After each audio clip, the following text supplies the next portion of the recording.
Hello मेरी YouTube family, हमारे YouTube Kashmir सीमा Kashmiri cook में आपका स्वागत है। गाइस नमस्कार। आज बना दिया गाजर का हलवा। देखिए कुकर में सीटी दे दिया, दो सीटी दिया है। अब इसको कढ़ाई में पलट देंगे। ये देखिए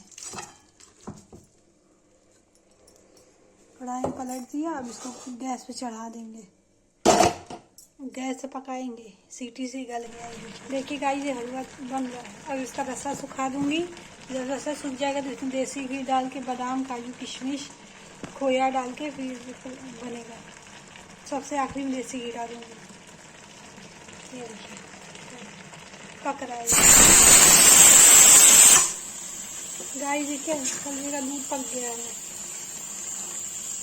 और इसका रसा सूख जाएगा तब इसमें क्या करते हैं, मिलाएंगे। एकदम होटल स्टाइल बना रहे हैं गाजर का हलवा। बादाम डाल दिया है। अब इसको 10 मिनट तक भूनेंगे जब तक चीनी डाल के सूख हो जाए। फिर इसमें देसी घी डाल के खोया डालेंगे।